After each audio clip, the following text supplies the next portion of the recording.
Nie jest synoptyczką, a umawia się w oknach pogodowych. Walczy z błędami i wagą. Z tego drugiego powodu boi się wyjść do paczkomatu, by przypadkiem nie zaliczyć ekwilibrystycznego potknięcia. Na dywanik u złego ojca trafiła pani mrówka, stojąca za stroną, kisnę butwiejąc. Osoba, która wie, że od niektórych historii trzeba się odbić. Witaj. Dzień dobry, witaj. To zaczniemy od najważniejszego. Skąd nienawiść do smrodyni? Smrodyni? Tak, to inna nazwa czarnej porzeczki. Ach, jaka ładna. Nienawiść sięga czasów wczesnego Pleistocenu, czyli czasów, kiedy pani mrówka miała jeszcze lat naście i w ramach relaksu z innymi metalopodobnymi osobnikami ze swojego liceum relaksowała się w sposób niezwykle frywolny za pomocą promili z alkoholi naprawdę niewysokich lotów, aczkolwiek z ogromną zawartością siarki. I te wspomnienia przyjmowania tegoż, bądź też powrotów tych owoców na łono natury spowodowały dalece idącą traumę. Jakoś tak od dziecka nie lubiłam, od czasów liceum nie znoszę, nienawidzę, nie mogę przebywać nawet w okolicach. A skąd ty wiesz, że ja nie znoszę takich rzeczy? Ty się bardzo dobrze przygotowałeś do tego spotkania. Młoda damo. Ja jeszcze mam parę takich rzeczy, jak twój PESEL przy sobie dzisiaj, na wszelki wypadek, więc jeszcze zobaczymy. Mnie młodą damą, ja ci wszystko już wybaczam. Wszystko jest dobrze. Znaczy, wiem na pewno, że oprócz czarnych porzeczek nienawidzisz też pożegnań i cwaniactwa. To prawda, nienawidzę pożegnań, co roku muszę się żegnać ze swoimi uczniami. Z jednej strony to dobrze, to znaczy, że wchodzą w nowy etap w swoim życiu. Idą albo do liceum, albo idą w wielki świat, bo zdają egzamin maturalny. Natomiast nie umiem się żegnać. Chciałabym, żeby język polski nie jest w stanie wyrazić, jak bardzo jest mi przykro, jak ja się silnie do nich przywiązuję. I oni trochę na mnie patrzą, jak na taką wariatkę. No, siedzi sobie baba po drugiej stronie kąpa i nagle jest jej smutno. Ale mam przynajmniej taką nadzieję, że zawiązujemy na czas naszych zajęć relacje i jest mi po prostu smutno, że w większości z nich nie będę już mogła widzieć co tydzień, nie będę mogła sobie z nimi żartować, trzeba będzie nowym ludziom tłumaczyć, dlaczego przedwiośnie jest tak bardzo, bardzo, bardzo słabe. Szukałam słowa, które będzie mogło przystać do tej audycji, a cwaniactwa nie znoszę tak po prostu w przestrzeni. Ale myślę, że nikt nie lubi. Już padły teraz te słowa o tym komputerze, więc muszę zadać pytanie, które miało być ciutkę później, ale no wszyscy wiemy, że są mrówki, które potrafią unieść ciężar przekraczający nawet 20-krotność ich wagi. No to powiedz mi, co jest nie tak z polską szkołą, że ty postanowiłaś porzucić ten ciężar? Bo teraz właśnie tych uczniów zdalnie masz, jak powiedziałaś. Co jest nie tak z polską szkołą, to temat na przynajmniej wystąpienie, które będzie trwało przynajmniej 3 doby. Ja nie odeszłam ze szkoły dlatego, że stwierdziłam nagle, zdziwiona, polski system edukacji nie jest wydolny, nie jest właściwy. Nie, to była decyzja prywatna. Wszyscy, którzy mnie znają, wiedzą, że ja się nie poddaję. Natomiast musiało mnie łupnąć bardzo silnie i z kilku frontów. Ta decyzja była, jest i pozostanie prywatną. Natomiast nawet nie wiem jak do końca. Myślę, że minęło jeszcze zbyt mało czasu, żebym mogła się ustosunkować do tego, czy to dobrze, czy to źle. Na pewno było mi bardzo, bardzo źle, że muszę zostawić swoich uczniów, obojętnie w której byli klasie, że czułam ten wielki ciężar odpowiedzialności, że przecież ja ich prowadzę, przecież to ja jestem odpowiedzialna za to, że oni pójdą niebawem na egzamin maturalny. Natomiast im dłużej o tym myślę, cały czas tęsknię, ale cały czas nie żałuję. Dobrze, bo tak chciałem spytać generalnie, jak to widzisz z tym nauczaniem zdalnym, to miałby dalej, ale skoro tak mówisz, że nie chcesz ujawniać swoich powodów, to przejdźmy od razu do zdalnego. Czy ty odczuwasz efekty tej pandemii? Bo wtedy wszyscy uczniowie byli zdalnie uczeni i zwracałaś często uwagę, że to wpływa na ich naukę, a teraz sama uczysz zdalnie. Czy widzisz to, że na przykład te obecni uczniowie nadal mają problemy, te tak zwane popandemiczne, te braki, te luki w edukacji? Nie nazwałabym ich tylko popandemicznymi. Uczniowie, generalnie współcześni uczniowie mają problem z koncentracją i na to wpływa mnóstwo czynników. Tymi skrajnymi jest oczywiście uzależnienie od mediów, uzależnienie od internetu, natomiast Oni mają bardzo niski próg skupienia, co do tego jest mnóstwo badań, które co jakiś czas są publikowane. Nie można już prowadzić lekcji tak, jak prowadziło się wcześniej. To nie może być tylko wykład, tu trzeba naprawdę zmieniać, modulować, kombinować.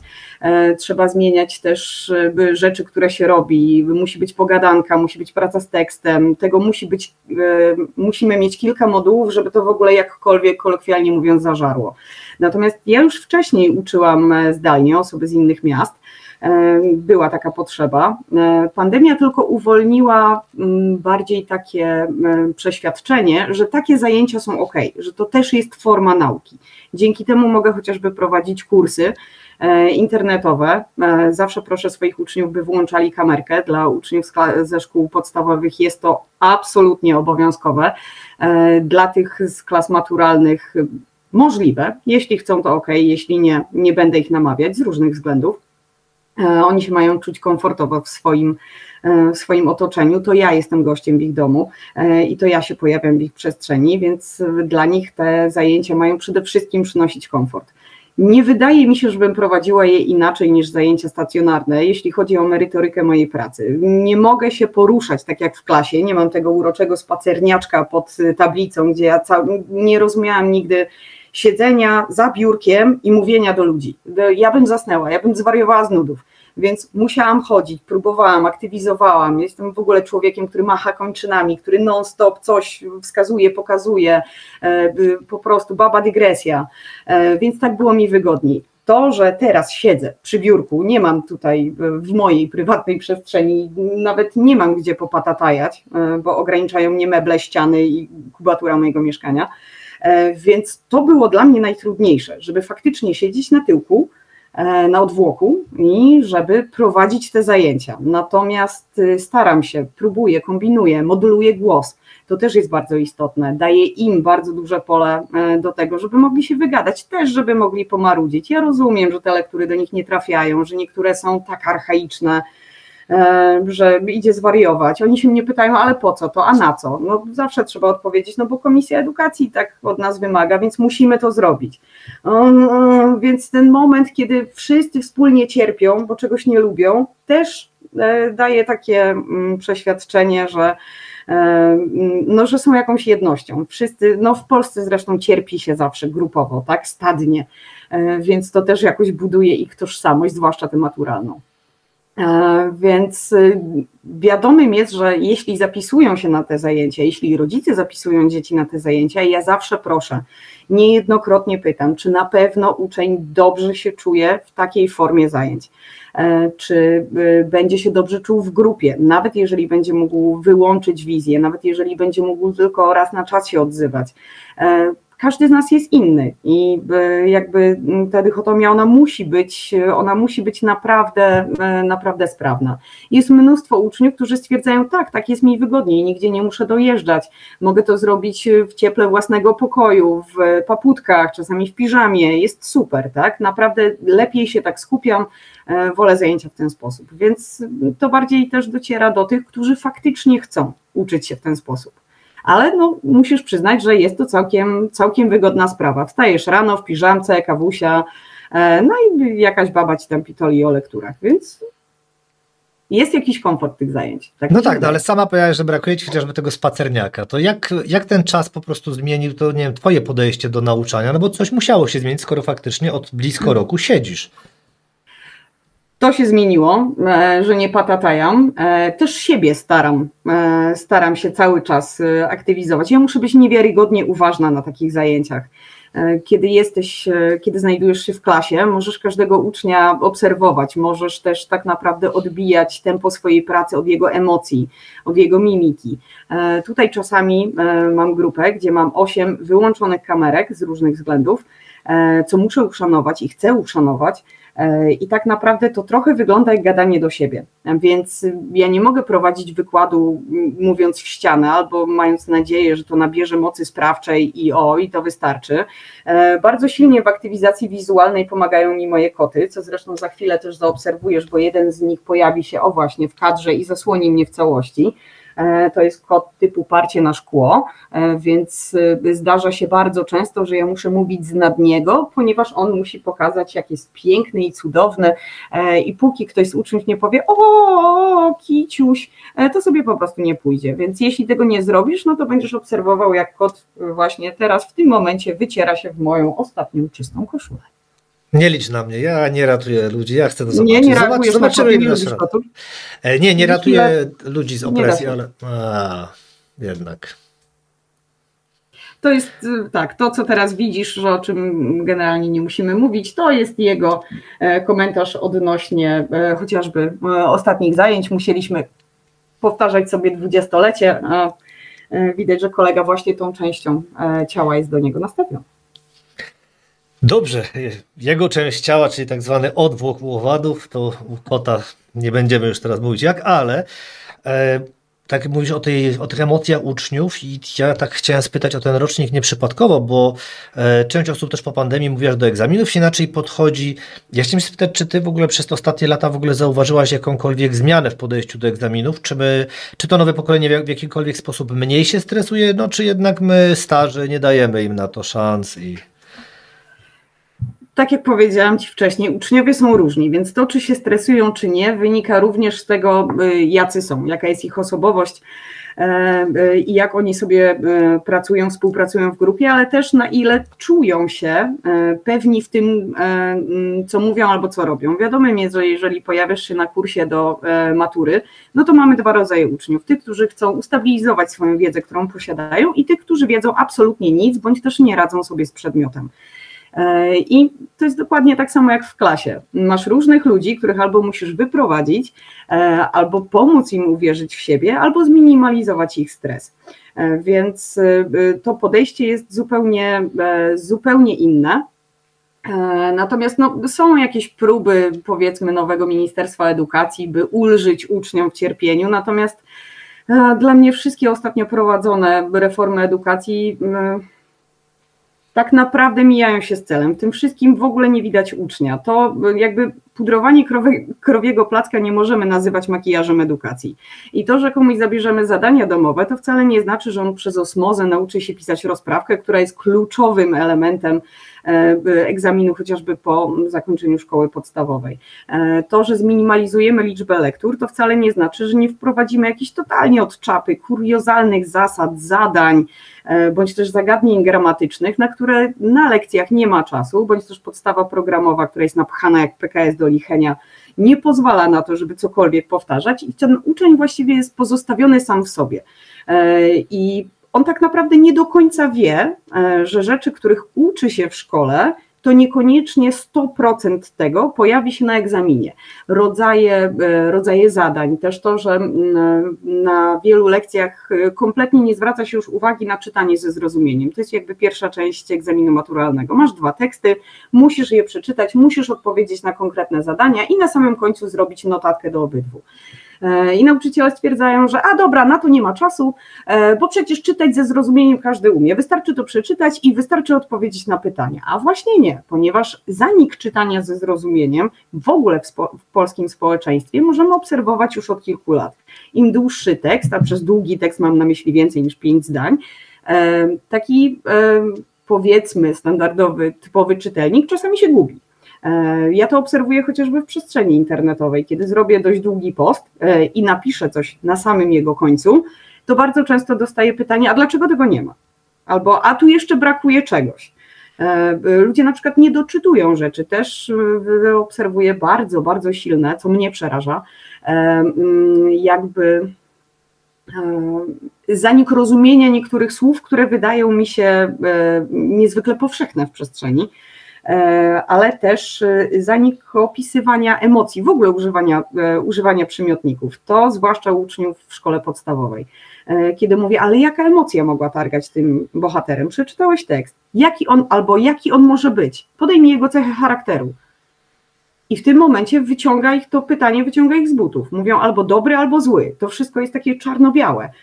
W tym nie ma właśnie tych określeń. No ale z drugiej strony jakby nie zachęca się ich do czytania. Jeśli uważamy, że czytanie lektur jest zachęcaniem do czytania, to jesteśmy w bardzo dużym błędzie, No bo wyobraźmy sobie, że wszyscy na przykład bylibyśmy zachwyceni albo spędzalibyśmy czas na tym, żeby dobrowolnie czytać książki właśnie na podstawie tego, że ktoś nam rzucił w twarz w pustyni i w puszczy. No chyba nie do końca, chociaż no, bywa różnie. Albo ktoś ci rzuca na twarz zemstę i stwierdza, no dobra, no i później zrobię ci z tego sprawdzian. W ogóle dla mnie czytanie dramatów, zwłaszcza jeszcze w szkole podstawowej, podział na akty, na sceny, to się kompletnie mija z celem. Pójdź z tym dzieciakiem do teatru, pokaż mu, jak wyglądają ci bohaterowie i potem ewentualnie przeanalizuj ten tekst. Natomiast, no, ale to tutaj idziemy w stronę zażaleń co do polskiej edukacji. Naprawdę jest ich dosyć dużo. Ci uczniowie po prostu, mam takie wrażenie, że rok za rokiem coraz bardziej są na samym końcu tego łańcucha pokarmowego zwanego edukacją. Z jednej strony ktoś twierdzi, że próbuje mu pomóc, że zmniejsza mu podstawę, zmniejsza ilość rzeczy, ale tak naprawdę dorzuca nowe moduły, które kompletnie tego ucznia gubią. I ja się nie dziwię, że oni w pewnym momencie tracą zapał. Też w tym chaosie, w tej dezinformacji, tak naprawdę nie wiedzą, co mają ze sobą zrobić. Szukają gdzieś pomocy z zewnątrz, bo nie potrafią sobie sami poradzić. To nie jest tak, że nie umieją, że nie są w stanie posiąść jakichś umiejętności, tylko naprawdę nie wiedzą, w co mają włożyć oczy, głowę i ręce. Też są niesamowicie przebodźcowani. No i tutaj trzeba próbować, trzeba na to reagować. No i jak na to reagujesz?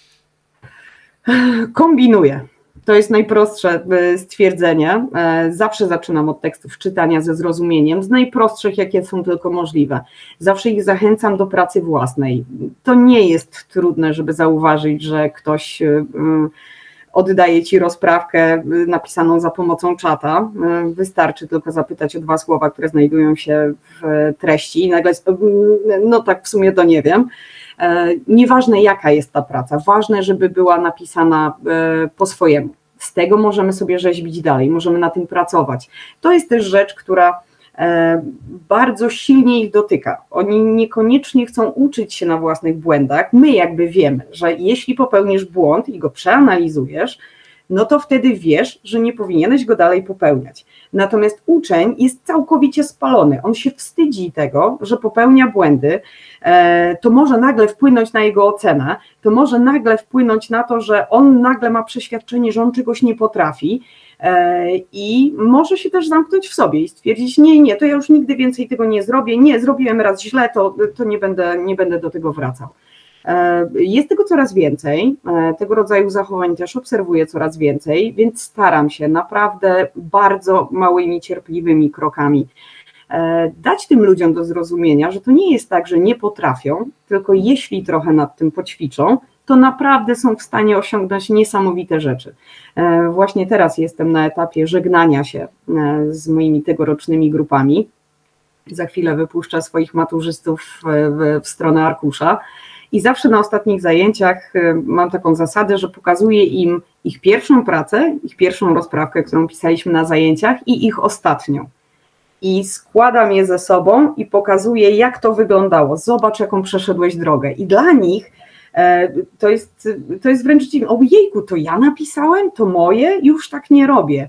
I to daje im też taką motywację, to też pokazuje, oni są naprawdę dumni ze swoich postępów. Nie wiem, czy nikt ich nie chwali. W większości wypadków, jeśli ich pochwalę, to moi uczniowie nie wiedzą, co mają odpowiedzieć. Albo węszą w tym podstęp. Ale bardzo śmieszne, że dobrze. Mówię, no oczywiście, że napisałeś dobrze, zobacz, proszę, pokazuję punkt po punkcie. Nie, to pani se jaja robi. I no kurczę, to też nie na tym polega, tak? Każdy ma też inne tempo, każdy zupełnie inaczej pracuje, każdy też w zupełnie innym momencie łapie niektóre rzeczy. Ja uważam, że powinno się ich chwalić nawet za najmniejsze takie mikrodokonania. No i tak sobie kombinuję. Łączę te wszystkie rzeczy, staram się, dzielę je, próbuję je ze sobą pomieszać w czasami dość dziwnych, kuriozalnych wręcz zestawach. No i też nie ukrywam, bardzo często śmieję się z bohaterów literackich. to im daje też takie przeświadczenie, że nie muszą się wszystkim zachwycać, że można wyrazić swoje zdanie. To jest niesamowicie ważne w procesie edukacji. Daj temu młodemu człowiekowi powiedzieć, że mu się coś nie podoba.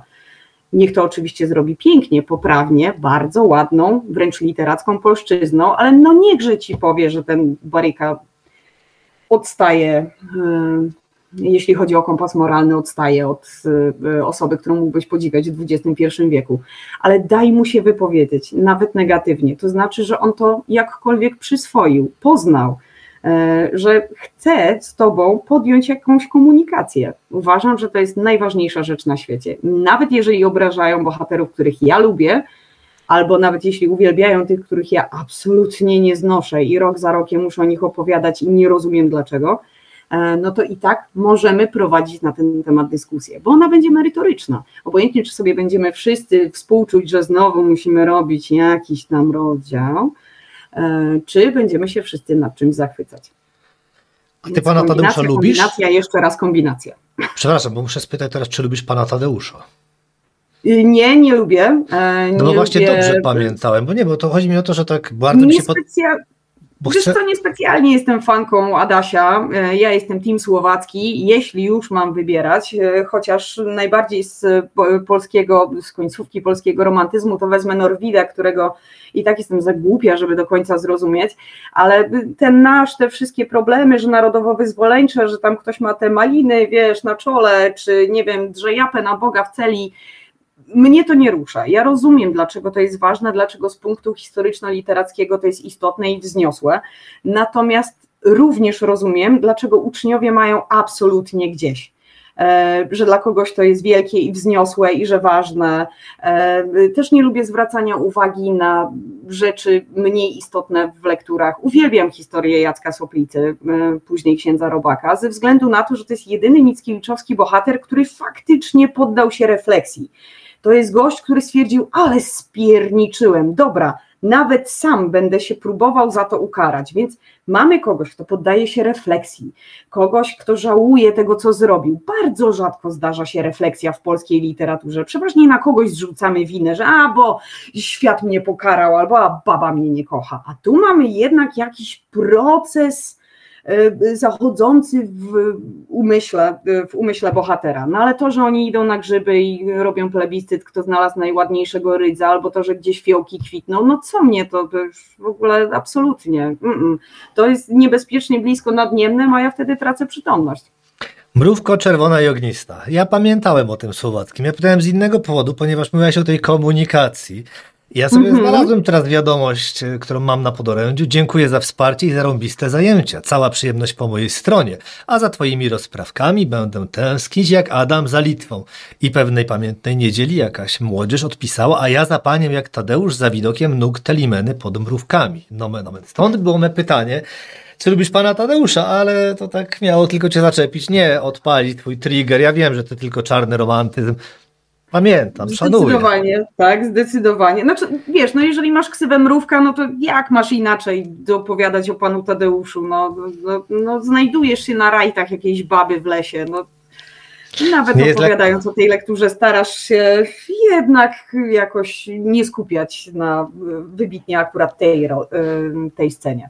Tu już kilka rzeczy padło, które chciałem poruszyć, już pomijam ten zanik używania przymiotników, który jest dla mnie zaskakujący, ten problem z emocjami, ale zwróciłeś też uwagę na coś, o czym chyba nawet ostatnio na blogu się pojawiło u mnie, czyli jak ważna jest ta ocena, że dzieci są tak przyzwyczajone do tego, że to ocena za nie odpowiada, że faktycznie nie są przyzwyczajone do pochwał.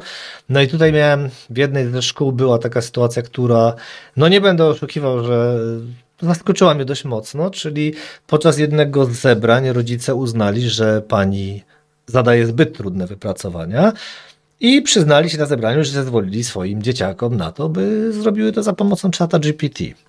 I to nie jest żartem. I uważały, że tak, bo to jest jednak przegięcie, co robi ta pani. Więc, bo chodzi o ocenę, bo wiadomo było, że dostaną złą ocenę, bo to jest za trudna dla nich praca. No to jest właśnie, wiesz co, to jest właśnie to.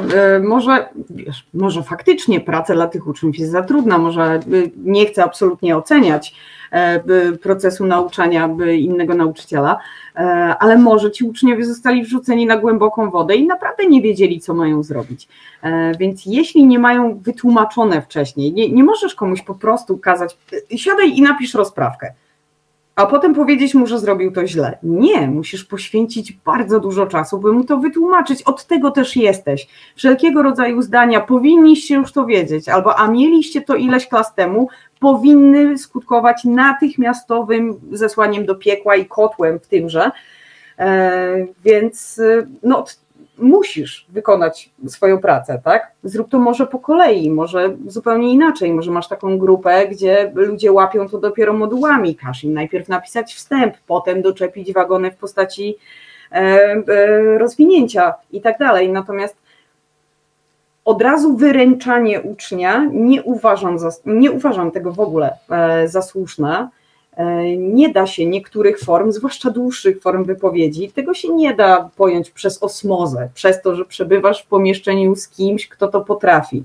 To niestety trzeba przepracować samemu, a to jest praca na właśnie metodą prób i błędów. Dokładnie. I bardzo często albo nie ma na to czasu, albo uczniowie ze względu na to, co i w jaki sposób próbują napisać, są deprecjonowani ze względu na to, że to powinno być inaczej. Jak? No ja bym to napisał inaczej. No, to nie jest żaden argument, tak? Punkt po punkcie łopatologicznie należy to wykonać. Ale ja też mam i miałam wcześniej i mam nawet teraz podczas moich zdalnych zajęć. Mam takie spotkania lub rozmowy z rodzicami, a dlaczego moje dziecko dostało takie niskie punkty? No i tłumaczę, że tutaj w tej pracy, którą omawialiśmy przez 4 ostatnie zajęcia, jak ją wykonać, uczeń popełnił ten i ten błąd. I ja dostaję ochrzan, to w ogóle nie powinno tak wyglądać. To jest w ogóle głupie i egzamin w takiej formie jest bez sensu. Owszem, ja absolutnie tego nie neguję, natomiast to nie jest moja wina, że jego założenia są jakie są. Ja jestem od tego, by ucznia jak najlepiej do tego egzaminu przygotować. To naprawdę nie wynika z mojej chęci mszczenia się na młodych ludziach, że ja zaznaczam im błędy w pracy. Natomiast rozumiem i uwielbiam to, kiedy rodzic uczestniczy w procesie edukacyjno-wychowawczym swojego bąbelka. Uwielbiam to, mam fantastycznych rodziców, z którymi cudownie się współpracuje, którzy są uważni, którzy są aktywni w życiu młodego człowieka. To jest naprawdę coś pięknego, coś, co powinno się pielęgnować, coś, co powinniśmy wszyscy powinniśmy się tego społecznie uczyć. Natomiast wyręczanie ucznia lub opierniczanie nauczyciela nie zawsze jest tą drogą, którą powinniśmy przyjąć. Rozumiem, że nauczyciele są różni, rozumiem, że są surowi, czasami też na wyrost. No tak jak ludzie, każdy z nas jest inny. Natomiast to, że młody człowiek nie próbuje dowiedzieć się, gdzie popełnił błąd, a zawsze wysyła rodzica, też nie do końca jest właściwe, bo to nie zaprocentuje w komunikacji w przyszłości. Natomiast zawsze staram się delikatnie i bardzo cierpliwie tłumaczę, że naprawdę to nie ja to wymyśliłam. To nie jest moja wina, że wygląda to w taki, a nie inny sposób. Tłumaczę, ile się tylko da, poświęcam tym uczniom tyle czasu i daję im taką przestrzeń, jakiej potrzebują.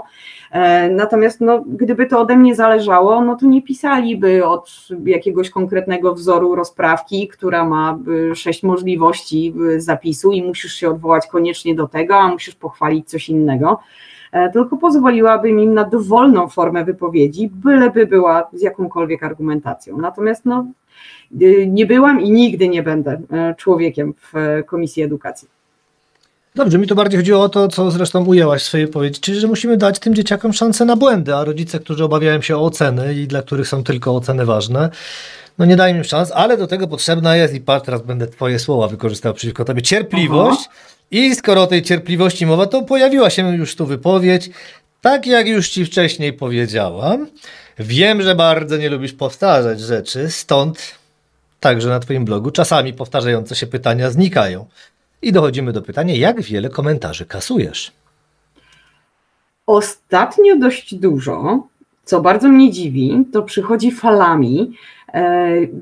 Miałam styczność tejże zimy, nie wiem, czy to ze względu na temperatury, niemożliwość zajęcia się czymś na zewnątrz i nadmiernym właśnie przebywaniem w przestrzeni internetowej. Falami przybyli do mnie goście, którzy bardzo, bardzo chcieli dać mi do zrozumienia, że do niczego się nie nadaje. Którzy nie tylko próbowali krytykować moją pracę, sposób mojej wypowiedzi, ale przede wszystkim obrażali mnie i gości mojej strony. Nie rozumiem kompletnie, dlaczego tak się dzieje. Są też pytania, które pojawiają się, a pani sobie wymyśliła tę całą dyskusję. Kiedyś jeszcze próbowałam tłumaczyć, że nie, że absolutnie. Teraz nie mam już po prostu na to nawy. Jeśli przeanalizujesz, przepraszam, z 2-3 posty, zobaczysz, że no tego się nie da się tego wymyślić. Mam dobrą wyobraźnię, ale bez przesady. Natomiast miałam taką styczność z tym, że ludzie zgłaszali mój profil, stwierdzali, że jest na przykład przepełniony przemocą albo nakłania do alkoholizmu, to ze względu na Stefana i poradnik językowy, gdzie mam swojego wymyślonego bohatera, który przechodzi przez różne dziwne perypetie. Kilkukrotnie moje konto zostało zablokowane ze względu na szturm jakichś czytelników, którzy nie do końca zrozumieli, że jest to strona humorystyczna, wzięli to bardzo, bardzo mocno do serca i uznali, że w jakimś stopniu próbuję ich obrazić, albo że obrażam swoich uczniów, co nigdy w życiu nie mogłoby nawet mieć miejsca. W życiu bym sobie na coś takiego nie pozwoliła. Natomiast taki brak kultury wypowiedzi albo sposób określania niektórych aspektów jest dla mnie szokujący. Nie wyobrażam sobie, żebym weszła na stronę, na której jestem po raz pierwszy w życiu i napisała do jej autora: wiesz co, tak naprawdę jesteś debilem. Albo pisała w wiadomościach prywatnych, że nie podoba mi się to, co robi, albo wyzywałabym tę osobę. Chyba najwięcej, ale to pojawia się rokrocznie, kiedy robię aukcje dla Wielkiej Orkiestry Świątecznej Pomocy, pojawia się mnóstwo takich komentarzy, które staram się kasować na bieżąco. Nie chcę, żeby moi czytelnicy z tym szlamem jakkolwiek mieli do czynienia. Bardzo się staram, żeby jednak była tam zachowana higiena wypowiedzi. To dostaję teraz mnóstwo wiadomości prywatnych, łącznie z tym, że niektórzy ludzie wysyłają mnie do piekła albo stwierdzają, że szatan mnie opętał.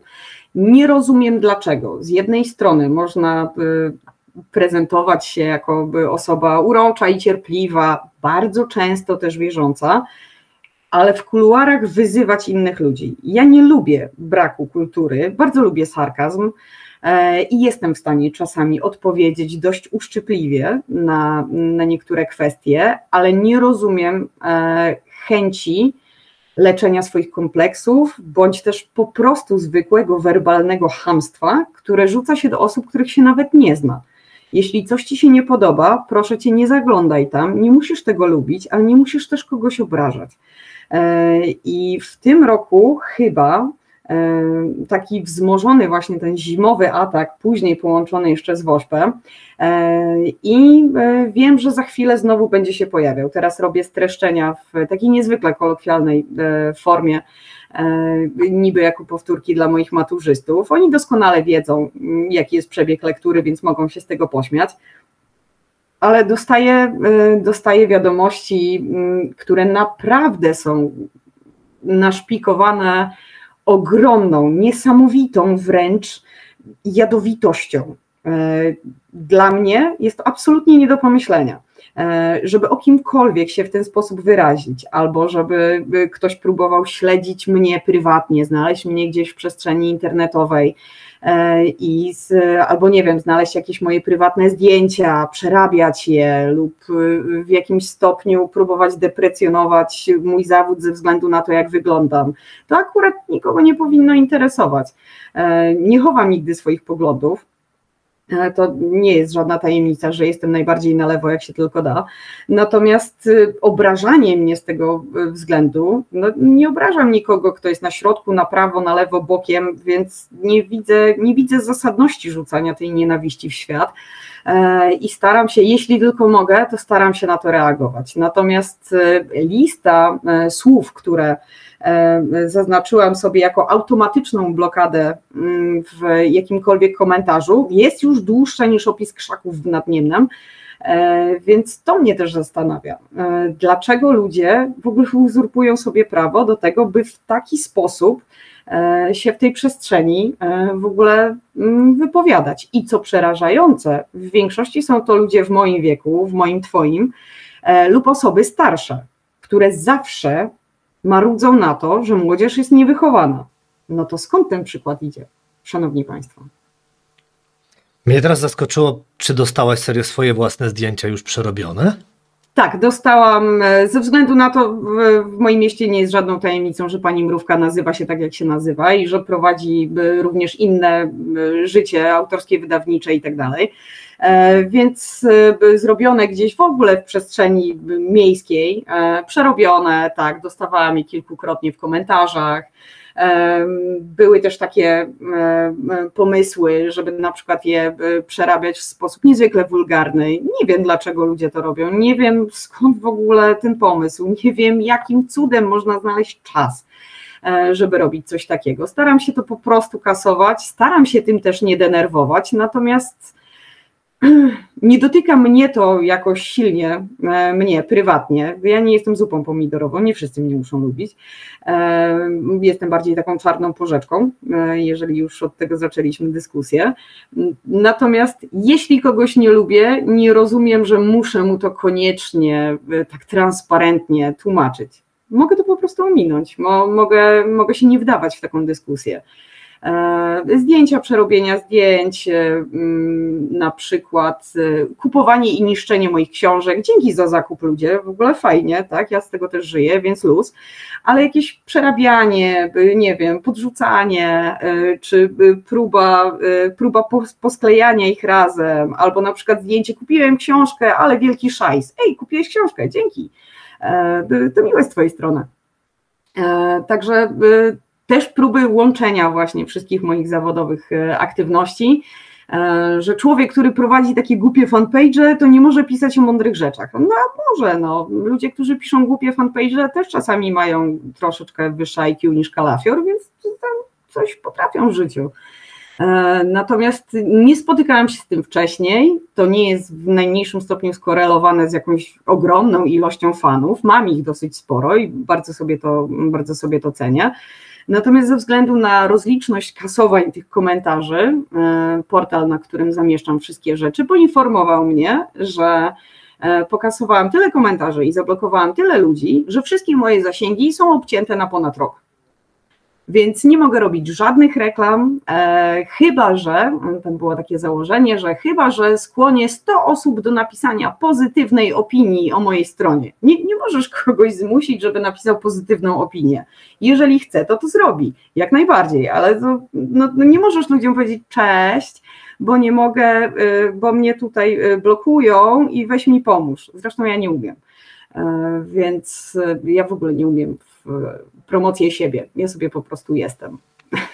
Czyli to co, teraz ten szturm modlitewny, tak, w komentarzach? Szturm modlitewny, szturm też osób niezaszczepionych, to się bardzo często zdarza i pojawia się falami, jest kilka postów, które pojawiają się co jakiś czas.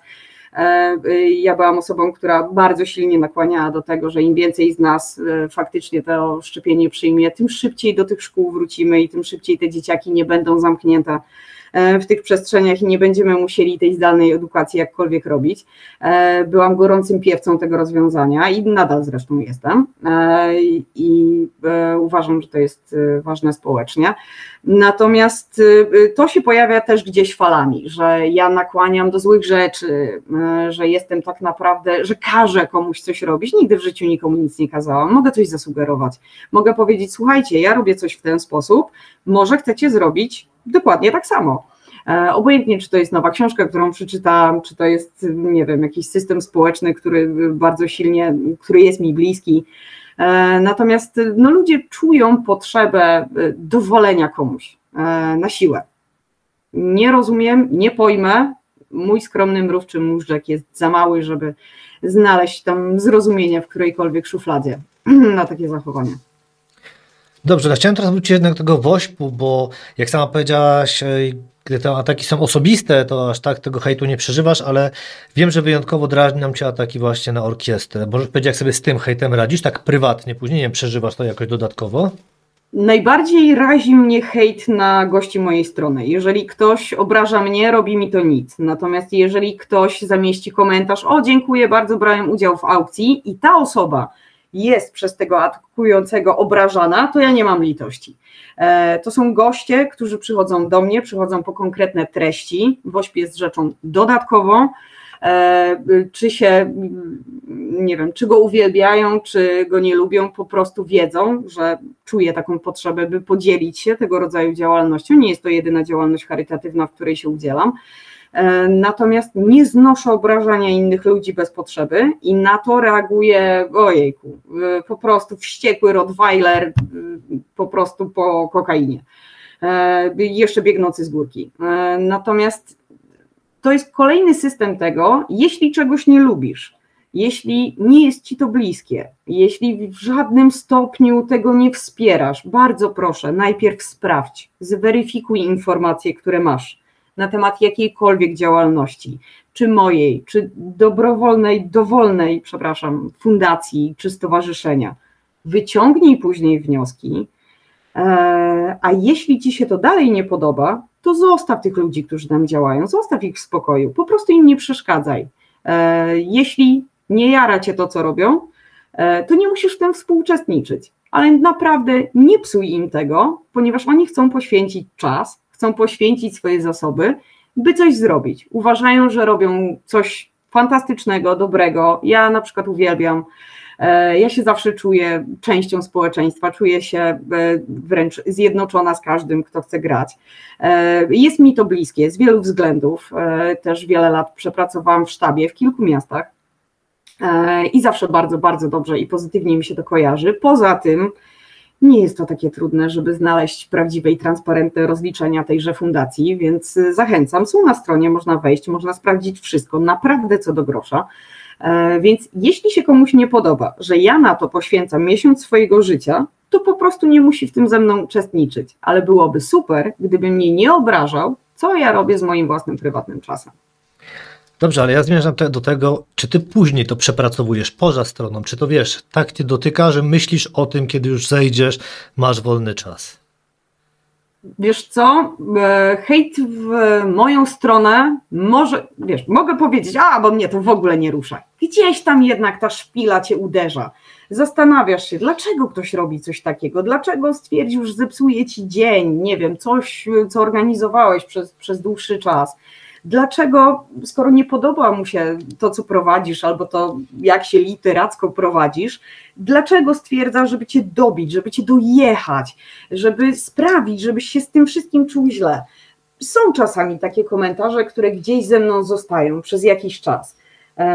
Są też takie stwierdzenia, nad którymi totalnie niepotrzebnie, później się za to karcę, ale jednak się zastanawiam, a może oni mają rację, a może ja nie mam polotu, a może ja faktycznie, Boże, ten głos jak stado jeży zamkniętych w puszce po fasoli, że ja nie powinna mówić do ludzi, a może te żarty to już faktycznie jak taka stara ciotka z wesela, może ja już się powinnam zająć czymś innym i tak naprawdę zastanawiasz się nad zasadnością tego, co robisz, zamiast się zastanawiać nad tym, co robisz w życiu dobrze.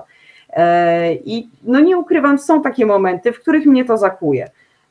Natomiast staram się to gdzieś z siebie zrzucić, otrząsnąć, staram się robić swoje. Natomiast twierdzenie, że nigdy, przenigdy, mam taki pancerz z żelazobetonu, że nic się tam nie przebije. Oczywiście, że się przebije. Prędzej czy później coś tam, jakieś wstrętne coś wlezie i niestety podkorowo gdzieś będziesz to zdanie cały czas gdzieś tam męczył właśnie, ono będzie tam kisło, będzie butwiało i będziesz się zastanawiał, czy na pewno.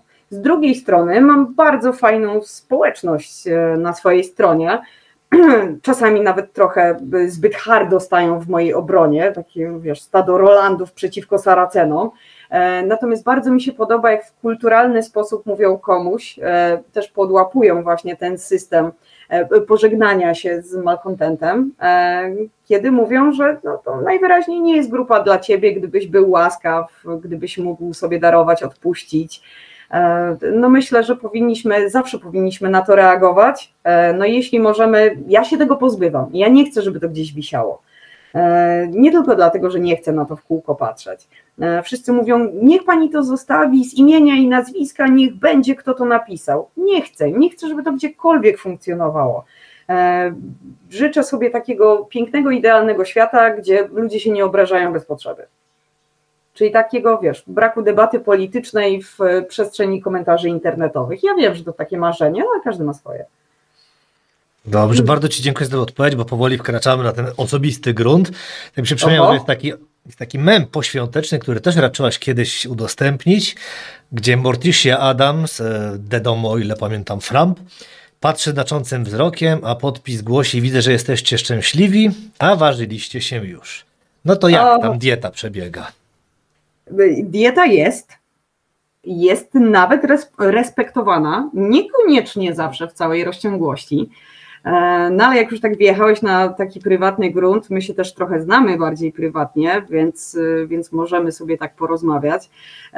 No ja odkryłam, że się starzeję. To jest niesamowicie głupie odkrycie, kiedy za chwilę będzie 4 z przodu w PESEL-u i człowiek musi się zastanowić nad wydolnością swojego organizmu i fizyczną wydolnością i psychiczną.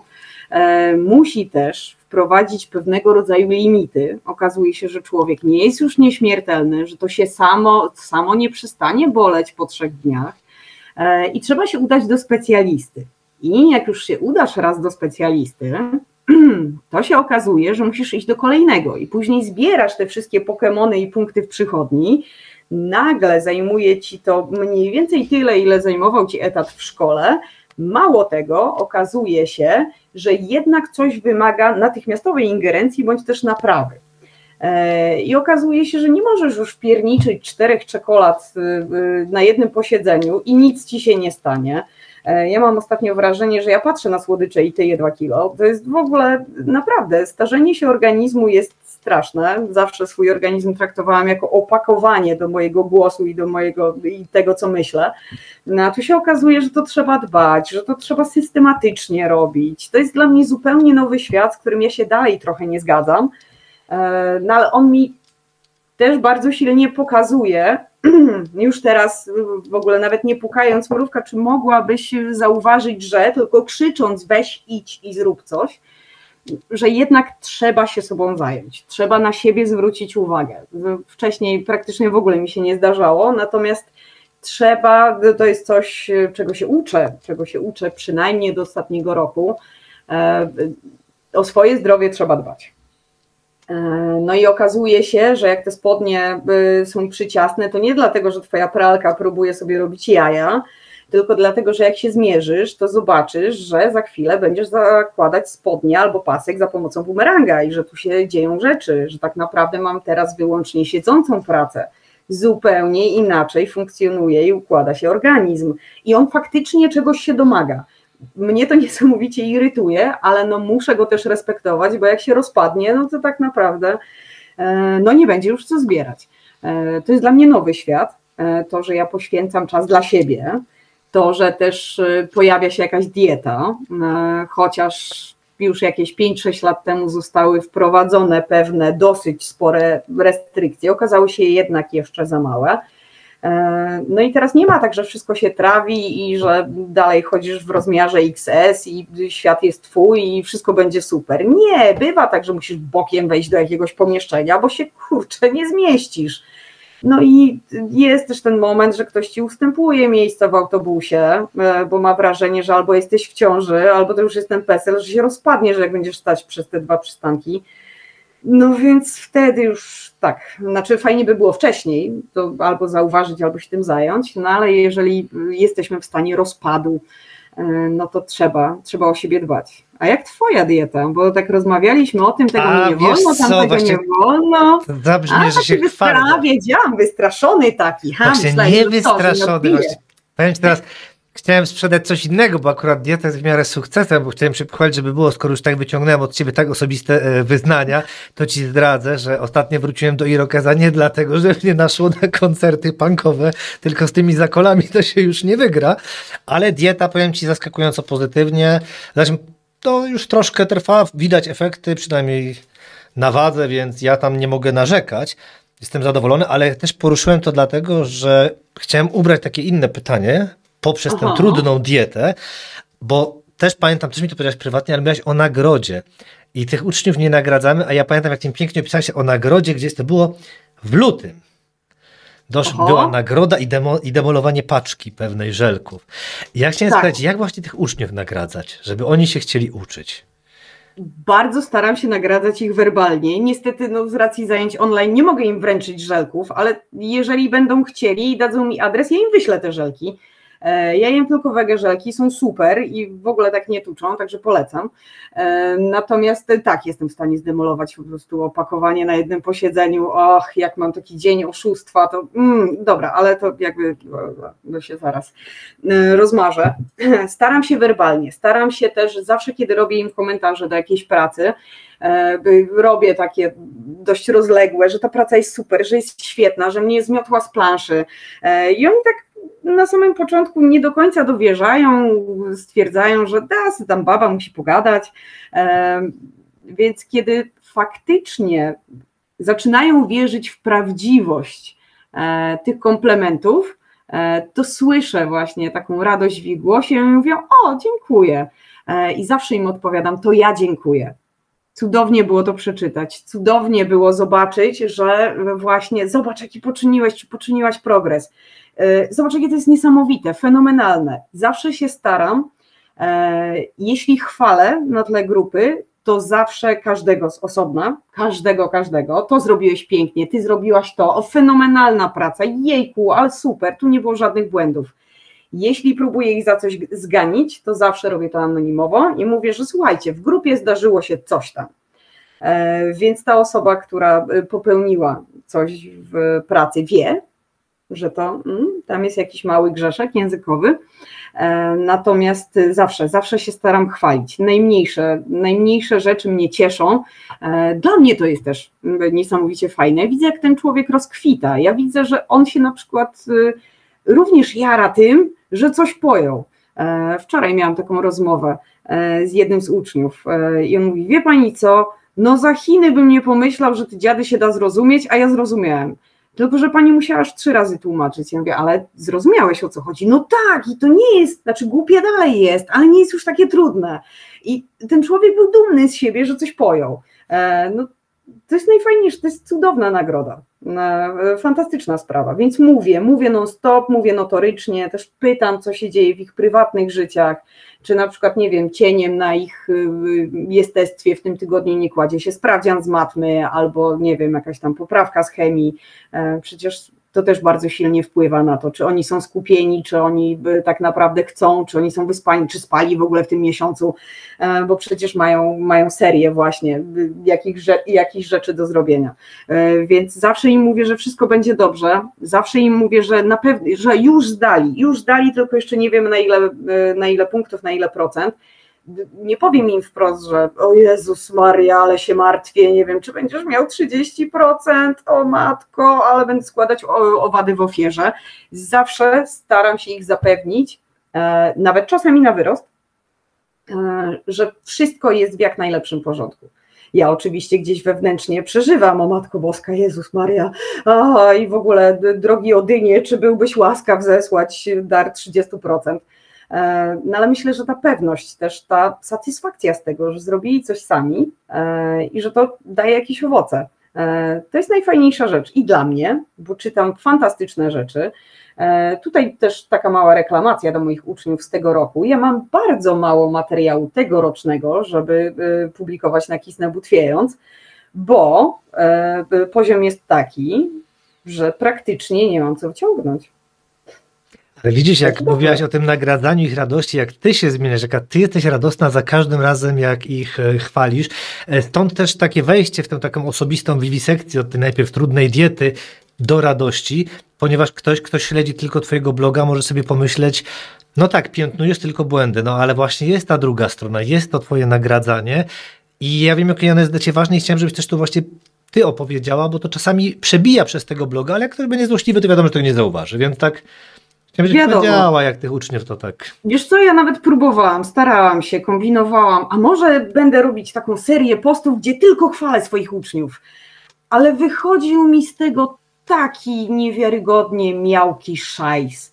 Jakieś to takie było obłe, jakieś pozbawione polotu. Też wydawało mi się, że niewiarygodnie sztampowe. Każda pochwała też jest zależna od sytuacji.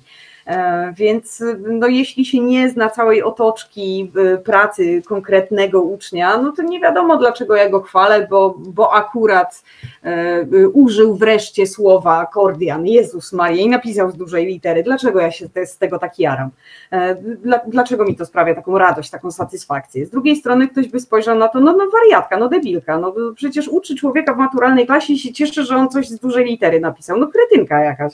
No w ogóle się do zawodu nie nadaje. A to wszystko jest właśnie kwestią tego indywidualnego podejścia. Ja się jaram jak kościoły w Norwegii, jak oni zrobią coś dobrze. Po prostu to nie jest chyba właściwa metafora, której powinnam tutaj użyć, ale dobra, już nie będziemy się wycofywać.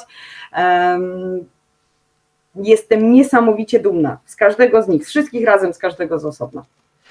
A wiesz, rozmawiałem kiedyś, to tak się pochwalę na boku z satyrem, bo miałem kiedyś zawodowo z nim kontakt i nie używał tego, że coś jara jak kościoły w Norwegii, mimo iż nie wypierał się, że kojarzy temat, prawda? To że tak, kojarzy temat. I ja oczywiście również go kojarzę, no przecież opracowania, jestem przecież człowiekiem nauki, więc czytuję różne no to człowieku nauki. Periodyki. Człowieku nauki. Tak, czasami czujesz się jak ten Tomasz Karolak, wiesz, bo tu muszę się pochwalić, że ten PESEL serio znam, że wiesz, że wspomniałeś o nadchodzącej rocznicy zesłania na ziemię, dosłownie kilka dni temu 39,5 ci stuknęło. Czy przed 40 będzie ten doktorat? To jest bardzo dobre pytanie, które również zadaje mi mój promotor. Jeśli mój promotor tego słucha, bardzo serdecznie pana pozdrawiam, ja cały czas jestem w procesie tworzenia, to się dzieje, to przechodzi różnego rodzaju formy, fluktuacje i dzieje się, bardzo dużo się dzieje, nie tylko w mojej głowie, czasami również w zapisie. Temat, który wybrałam jest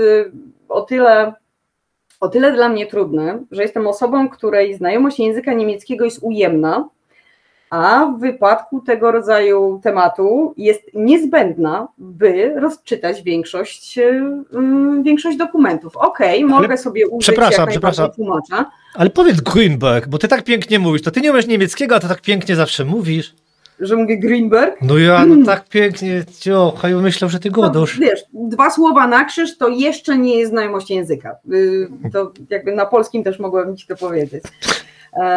Temat jest o tyle trudny, że ma 3 dokumenty na krzyż, a ja bym chciała go opracować. No, tak sobie wymyśliłam, więc tak sobie rzeźbię. No i też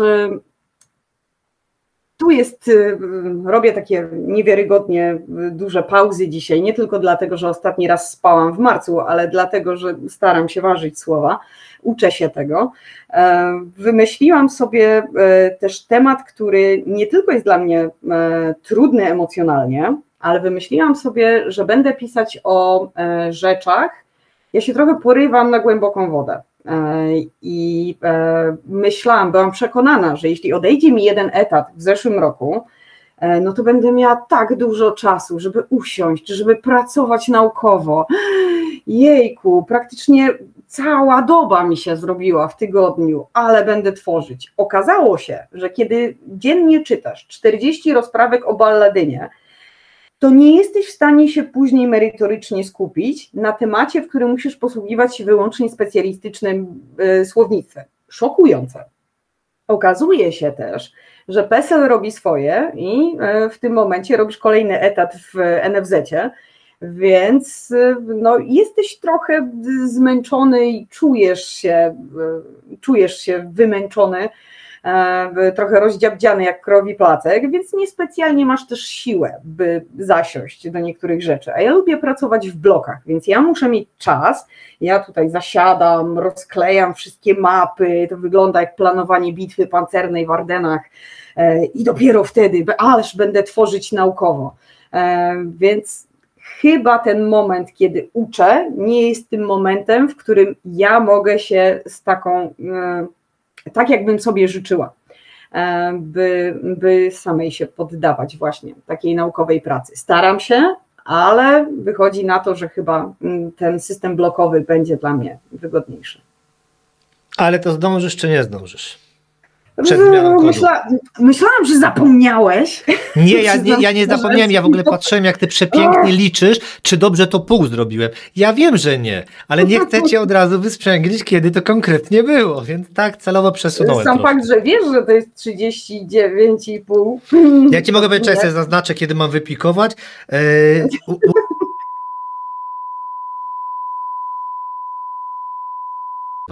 Chryste Panie, masz jakichś znajomych jeżeli masz znajomych na policji, to kończymy tę rozmowę. Nie mam, powinienem mieć, przecież cały czas wiem. jest ten gość poszukiwany, to ci, nie wiem, czy znasz tę historię, już od 3 lat, to przypominam w okolicach Świąt Wielkiej Nocy, bo kiedy musiałem zgłosić na policji, że straciłem dokumenty, od tego czasu pytają, czy nie jestem poszukiwany przez Interpol. Gdybym miał znajomych, to już dawno bym postarał się to odkręcić. Jest chłop, który jest ode mnie chudszy, znaczy fakt, że teraz w końcu zacząłem rzucać, ale jest ode mnie chudszy z 30 kilo. W ogóle nie wygląda jak ja. I on jest poszukiwany, ma drugie imię takie jak ja pierwsze i według policji wszystko się spina. Już czterokrotnie sprawdzano, czy to aby nie jestem ja. Ja miałam taką sytuację, jak mieszkałam we Wrocławiu. Imiona były na odwrót, moje drugie imię było jako pierwsze i dzwoniłam do mamy i mówiłam, że tak, bardzo pilnie się uczę, w pracy wszystko jest dobrze, mamuniu, nie przejmuj się, wszystko jest świetnie, po czym moja mama dzwoni do mnie i mówi, że mnie zabije. I zapytuje tylko za co, bo wiadomo, że przewinień młody człowiek ma dosyć sporo, zwłaszcza tak zarąbiście kulturalny i okrzesany jak ja.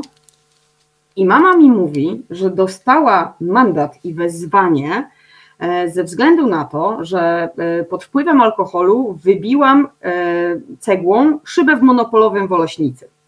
O! I dopiero szczęśliwie na tymże wezwaniu ta osoba wylegitymowała się swoimi dokumentami. Okazało się, że te imiona są faktycznie na odwrót, no i PESEL się nie zgadza. Natomiast mama nie zwróciła uwagi na to, tylko stwierdziła, że tak, opierniczę cię za to, że wywalasz właśnie szyby w monopolowym, więc no było to dosyć przerażające. Ale tak, no takie zmiany danych istnieją. Dobra, wracając do tego, bo pewnie zapytasz po raz trzeci. A tak, już się zaznaczyłem. Tak, już zaznaczyłem, że dopytam. Czy zdążę napisać? Mam nadzieję.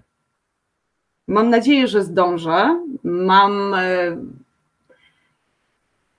Prognozy są bardzo pozytywne, natomiast nie wiem.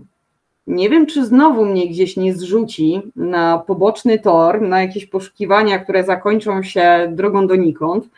Nie wiem. Zobaczymy. Mam nadzieję, że się uda. No dobrze, no tu nie masz czasu, a wieść gminna niesie, że napisany jest poradnik językowy, o który nikt nie prosił. To jak to? Jest ten czas napisany? To jest taka wieść gminna. Ja mam wrażenie, że ty masz jakiś podsłuch gdzieś tu u mnie na chacie. Serio, za dużo wiesz, nie wiem skąd. Dlatego nie chciałem, żebyś kota zrzucała, to jest w kocie. A, to jest w kocie, w filecie, dlatego on nie ma oka, bo tam jest nadajnik. Wszystko Dobra, się zgadza. powiedzieć wcześniej, Jezus Maria, to ty wiesz stanowczo za dużo. Poradnik jest już prawie skończony, to prawda. No gdzieś trzeba o tym powiedzieć. Więc jeśli z mojej strony jest skończony, no to teraz musimy rozpocząć cały proces wydawniczy. Musimy to oddać komuś, kto to zredaguje, podda korekcie. Musimy przypomnieć mojemu cudownemu współpracownikowi Igorowi ze Stowarzyszenia Forum Art, bardzo serdecznie Cię pozdrawiam i nie bez powodu nie podaję nazwiska, żebyś nie czuł się pokrzywdzony albo wywołany do tablicy, ale trzeba mu przypomnieć, że musi zrobić ku temu ilustrację, później zasiąść do składu i zaprojektować okładkę książki, o której rozmawialiśmy i mam nadzieję, że pamiętasz, że o niej rozmawialiśmy, a później trzeba znaleźć fundusze na wydruk tegoż.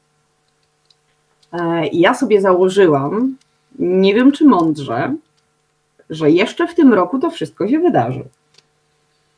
Więc bardzo chciałabym, żeby poradnik językowy wyszedł w formie książkowej. W ogóle chciałabym wyjść poza przestrzeń jednego portalu społecznościowego.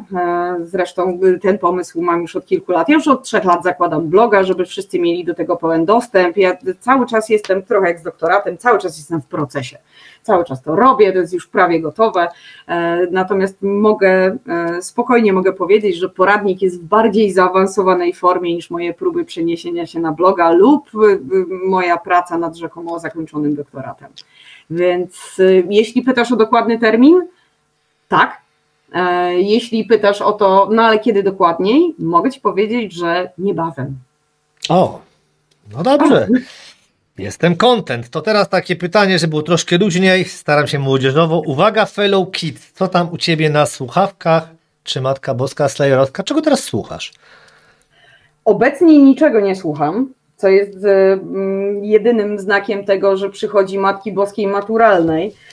Słucham wyłącznie teraz swoich uczniów, ale kiedy tylko zakończę, bo wybieram się, mam już kilka biletów na tegoroczne koncerty, w tym też spełnię trochę swoje marzenie, bo zobaczę pierwszy raz w życiu i przy okazji ostatni raz, kiedy w ogóle grają i bez jednego z ważniejszych członków w składzie, ale okej. Zobaczę wreszcie Savatage na żywo i tak się po prostu tym niewiarygodnie po prostu emocjonuję. Nie jestem w stanie powiedzieć, nie umiem mnie przeklinać, żeby pokazać, jak szczęśliwa jestem, że to się faktycznie wydarzy.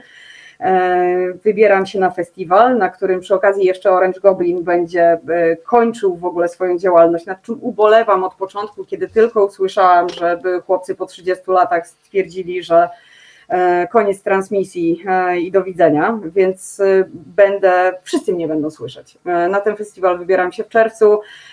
Moja japa będzie tak darta, że spokojnie usłyszycie, że ja się bardzo dobrze bawię na festiwalu metalowym. No to powiem szczerze, trzeba teraz przemyśleć, czy się też tam nie wybrać, żeby cię w końcu ujrzeć na żywo, ale skoro udało mi się na chwilę, żebyś straciła czujność, to teraz oczywiście nieprzypadkowo użyłem słowa o dzieciakach. 2 lata temu powiedziałaś mi, że o twoją ocenę muszę spytać twoich uczniów. No to mam 3 oceny, słowo się rzekło, komórka u płota, ale najpierw, żeby powiedzieć, tak przypominam, że rok temu skończyłaś i znalazłem też fraszkę. I chciałem do tej fraszki jeszcze podejrzeć, zanim wrócimy do uczniów. Sztuka jest ludzkim wyobrażeniem. To samo tyczy się powieści. Wszystko to jest historii wypełnieniem, że aż się w głowie nie mieści. Aż w końcu się mentor pojawił, ziarno zasiał na olimpiadę wystawił. Jak mrówka do roboty się paliłam, a moja królowa kolonię zmieniła. Tu mam nadzieję, że ostatniego słowa nie przekręciłem, bo zasłaniała je książka o magicznej farmacji, ale powiem, że tak, gdy to rok temu pokazywałaś, bo to jest fraszka na odejście mrówki, jakby ktoś przypadkiem się nie domyślił, ale po godzinie słuchania naszej rozmowy można już też mieć mniejsze zasoby intelektualne. To tak, liczyłem sobie dzisiaj. Kapibara z denkiem. Tak, dobrze. Szydełkowana mrówka, puzzle, koszulka, książka, fraszka, kugelschreiber, zapalniczka i miliony wspomnień, z których uczyniłaś swój oręż. I tak właśnie chciałem do tego wrócić. Nie brakuje ci tej szkoły stacjonarnie? Codziennie tęsknię. Codziennie nie żałuję. Myślę, że rok to jeszcze stanowczo za krótko, by móc w 100% określić, jakie są emocje, które mną targają. Oczywiście, że tęsknię za uczniami, oczywiście, że tęsknię za tym, jak wyglądają lekcje, oczywiście, że tęsknię za fenomenalnym gronem pedagogicznym, z którym miałam zaszczyt pracować w ostatniej szkole przecież 7 lat. Natomiast nie podjęłabym tej decyzji, gdybym nie musiała tego zrobić. I tym właśnie te decyzje chciałabym za każdym razem bardzo dokładnie zaznaczać. Ona była prywatna, musi taka pozostać. Uważam, że część mojego życia absolutnie nie będzie nigdy poddana jakiejkolwiek wiwisekcji i to jest jedna z nich. I to szanuję, podziwiam, a najbardziej mnie cieszy to, że po godzinie tego męczenia mnie przez ciebie nie było cytatu, który sobie zaznaczyliśmy, czyli tak jak już ci powiedziałam wcześniej, to tego nie użyłaś, ale jeszcze raz odpowiedź na pytanie, jestem bardzo dumny w ogóle, z ty tego. masz jakieś archiwa na mnie, powiedziałaś Ja mam 2 lata dużo, temu, spokojnie. napisałaś... To ja mam jeszcze lepiej, mam tak, 2 etaty, firma, stowarzyszenie, kontrakt, naganianie do podpisywania cyrografów, karmienie kota i pracę nad doktoratem, plus uwaga nad konkubentem. To jest konkretny opis ciebie sprzed 2 lat, ale już nie wiem, gdzie go użyć. Ale mam, jakby co jest, 2 lata temu tak cię Wiesz opisywano. co, wszystko dalej się zgadza, poza tym, że mam już tylko 1 etat, nie 2, ale No, tak. 1 odpadł. No ale to cóż, to podejdźmy do tych uczniów. Gdzie to miałem? Bo to jest gdzieś tutaj to słowo. O, Jakim cudem ty masz oceny moich uczniów, a spokojnie. ja nie mam? Kazałaś, No powiedziałaś tak mi spokojnie, powiedziałaś mi wiesz, 2 no. lata temu, proszę sobie spytać uczniów, bo ja wtedy użyłem słowa, że jesteś al dente. No i pierwszy. Nazywaliśmy ją raclette, bo była jak ten ser. Wyjątkowa, bardzo charakterystyczna, półtwarda, a jednocześnie dostępna dla zwykłych ludzi, takich jak my. I zawsze trzymała fason, nie roztapiała się do końca, gdy słuchała o naszych problemach. Zupełnie jak ten ser, podbijający serca i podniebienia zwykłych pasterzy. To jest opinia pierwsza. Opinia druga. Nie będę pewnie oryginalna, gdy powiem, że kojarzyła się z mrówką. Może to wdrukowane, ale ja naprawdę dostrzegałam tę pracę i poświęcenie dla reszty mrowiska. Gotowość przenoszenia największych ciężarów, byleśmy tylko napełnili się wiedzą. No i czułki jej spod czapki wystawały. I 3. Jeśli mogę Trzeni powiedzieć, to na pewno jedno. Nauczyła mnie lojalności. Dlatego nie wysprzęglę się, choć mógłbym ją tylko pochwalić. Dobrze jednak wiem, że w tym kraju nawet laurka może zostać wykorzystana przeciwko tobie. I co? Piękne? Wzruszające. Jeszcze nie słyszałam tylu porównań do mnie w kontekście sera, co jeszcze bardziej szanuję. Wow. No język polski jest zbyt ubogi, żeby powiedzieć, jak bardzo jestem wdzięczna za te miłe słowa, ale rozumiem, że przepytałeś na przykład 18 osób i tylko 3 wypowiedziały się pozytywnie. Więc Nie, ja nikogo nie przepytałem. Rano to to wymyśliłem, bo chciałem cię wkręcić i miałem cały czas uwiarygadniałem swoje wypowiedzi tymi rzeczami, które miałem zebrane. Ale chciałem ci zrobić przyjemność, wiesz, i ten raclette to wymyśliłem, żeby nie było, że al dente, bo ostatnio mówiliśmy o tym, że al dente. A ja już miałam w myślach, któż mógł to stworzyć. Miałam nie zdradzę ci, bąbelka z technikum gastronomicznego, który wszystkie swoje porównania robił do produktów właśnie typu ser, mleko, no w ogóle nabiał party. I on na tej podstawie uczył się w ogóle, jak się robi porównanie, jak się robi metafory. I później ten ser zamienialiśmy na przykład na metaforę czy onomatopeję, natomiast wychodziliśmy z zasady sera. Więc byłam przekonana, że dotarłeś do tej konkretnej osoby i w ogóle by mnie nie zdziwiło, że zostałam, dobrze, że nie do jakiegoś pleśniaka, to jakby spoko.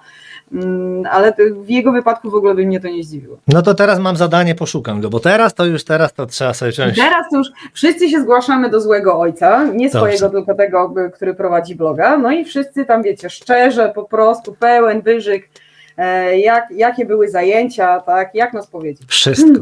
Liczę, że już jesteś całkowicie zrelaksowana, bo przed tobą ostatnie pytanie i nim je zadam, to przypomnę, że proszę o subskrypcję i wszystko, ale stwierdziłaś, o subskrypcję na kanale, gdziekolwiek to słuchacie, bo ja też nie po polsku mówię, ale stwierdziłaś kiedyś, że nie wszystkie historie da się dokończyć i należy się od nich odbić, by móc poczekać na bodziec, żeby do nich wrócić i spróbować doprowadzić je do końca. I teraz pytanie, czy masz taką historię?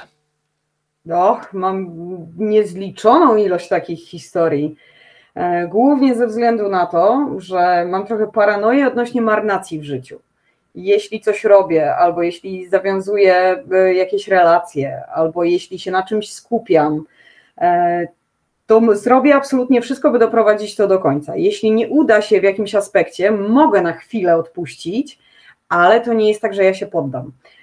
Jeśli muszę, jeśli w ogóle z czegoś rezygnuję, albo jeśli czegoś nie kontynuuję, to naprawdę coś musiało mnie zmusić. Musiało to być silniejsze ode mnie i nie miałam tutaj za dużo do gadania.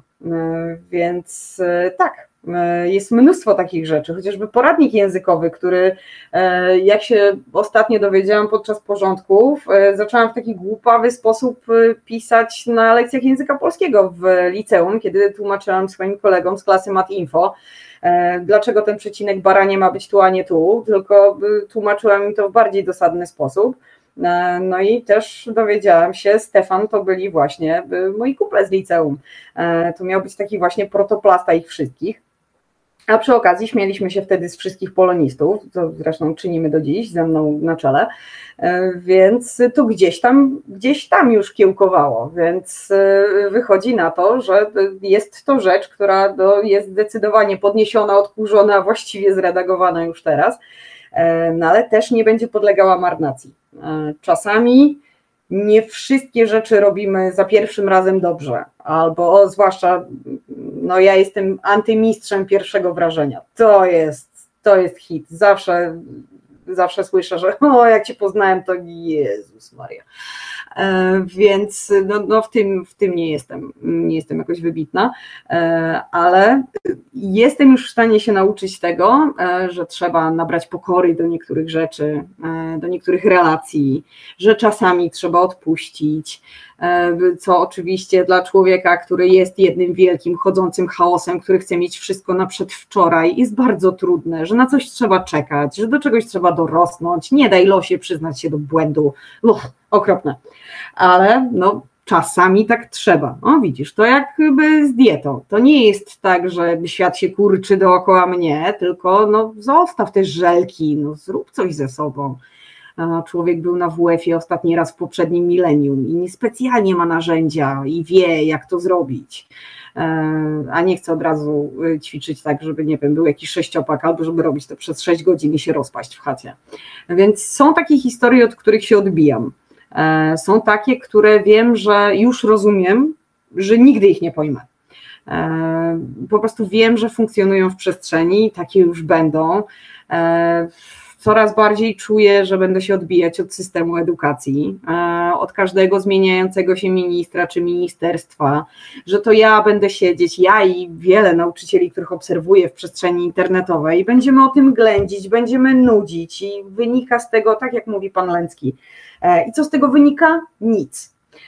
Więc ludzie widzą, współodczuwają, ale tak naprawdę nie ma żadnej reakcji.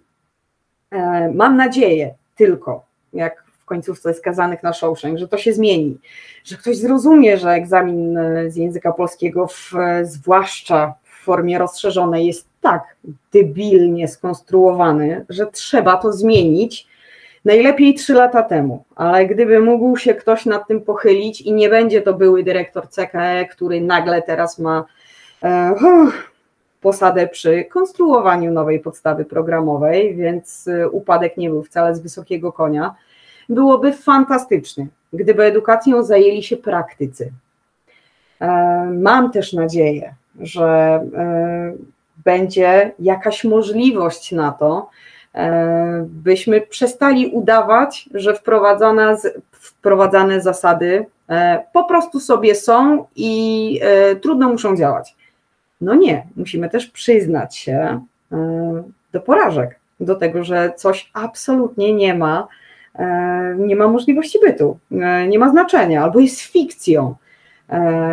Jak nauczanie włączające w większości szkół. Masz 35 osób w klasie, 17 z orzeczeniem, a zrób zajęcia indywidualne. No nie da się. Nawet jak się rozczworzysz, to się nie da. Nie wprowadzisz tego w życie, a cała odpowiedzialność przecież spływa na ciebie.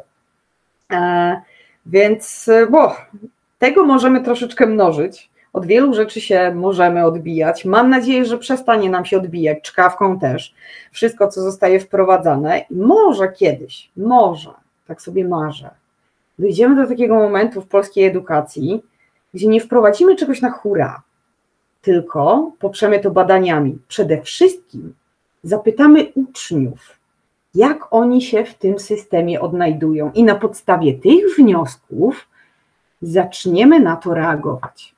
Taką bajką zakończę naszą rozmowę. Dobrze, było tak pięknie, że w tym wypadku nie będziemy rozmawiali o zapisach już do ciebie. To sobie ludzie znajdą na stronie, niech się zastanowią, jak to zrobić.